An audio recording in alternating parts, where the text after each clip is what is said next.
Just let me know. Are we going? It's going right now? Yeah? Okay. Nothing to say though, so I'm Okay. just going to start recording. All right, sounds good. Well, high impact. This is kind of what we have to do for youth group for right now. We've got some really crazy stuff going on.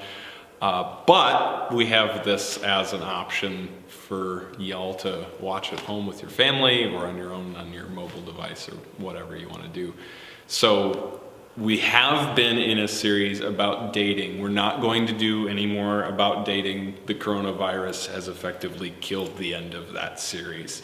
So we're not going to be talking about dating anymore, thank goodness. However, what I do want to talk about is fear and Jesus in the midst of all the craziness that is going on. So we're experiencing a lot of fear and dread and anxiety during this time of sitting at home. A lot of you, you can't go to school anymore. Homeschoolers, you're already fine with that. But then some of you, can't actually go out and hang out with friends right now. And you're really not sure where things are going to be going from here, if things are going to get worse, if things are going to get better, and there's just a lot of dread and anxiety. So what I want to look at is a time in Jesus' life in which he was experiencing a lot of dread and sorrow emotionally. So Matthew 26, starting in verse 36, "Then Jesus went with them to a place called Gethsemane, and he said to his disciples, 'Sit here while I go over there and pray.'" This is right before Jesus is about to be arrested. And the thing that he has on his mind is he wants to go and he wants to pray. And I think that that's probably some good advice for us right now, is in the midst of all the things that we're feeling, we should probably want to go and pray. And taking with him Peter and the two sons of Zebedee, that's James and John, he began to be sorrowful and troubled. Just as an encouragement to us, Jesus is sorrowful and troubled. Like, there's sometimes people will say, hey, don't get sad, get glad, Jesus raised from the dead. There's no reason for you to be sad. There's no reason for you to be troubled. And I think Jesus would probably look at us and be like, what the heck? I was sorrowful and I was troubled. So don't shut down your emotions just because other people tell you to. It's fine if you are troubled during this time. It's fine if you feel some dread. Then he said to them, "My soul is very sorrowful, even to death. Remain here and watch with me." So a couple of things with this is he brings some people with him. And yeah, we have social distancing going on right now. But maybe ask a few people from your small group to be in a text chain, a group text with each other, and invite people into your life during this time of isolation to be praying for you. Because a lot of us are lonely and sorrowful and troubled during all of this stuff. The other thing would be, he says, "Remain here and watch with me." Well, we know that Jesus is about to go pray. So what are they watching for? Are they watching for the Romans to come? Like, is that what they're watching for? I think what Jesus is telling them to watch for is watch for what God is doing in this moment.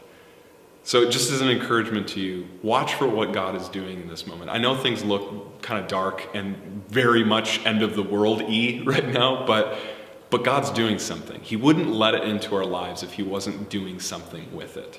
So watch for what God is doing. And then this is the last part I want to encourage you with. And going a little farther, he fell on his face and prayed, saying, "My Father, if it be possible, let this cup pass from me." The cup that he's talking about is the cup of suffering that he's about to experience. The physical suffering that he's about to experience. The quarantining from God that he's about to experience.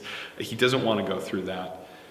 But he says, "Nevertheless, not as I will, but as you will."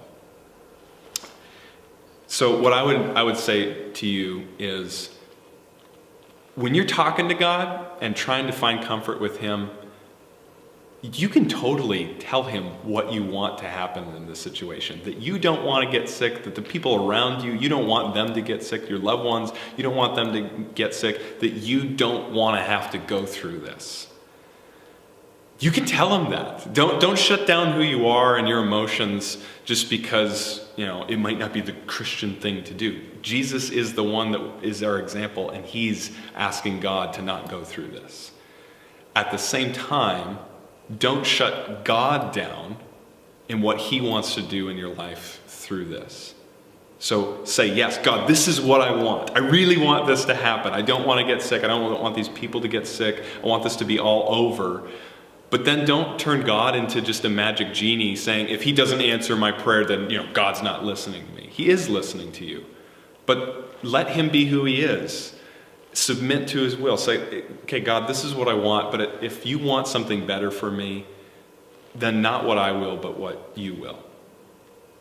And I just encourage you to practice that in your life, because the reason why we have hope beyond death, beyond sicknesses, and all the things that we're going through right now is because Jesus said, no, I don't want this to happen, but not what I will, but what you will. And he went to the cross and died for our sins so that we don't have to be afraid of death if that's the worst thing that came out of all of this.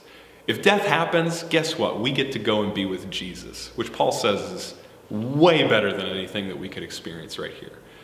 So, application, bring your fears to God. He's happy to listen to you and answer your prayers. But at the same time, watch for what God might be doing and submit to what he wants to do through this time in you. Thanks, guys.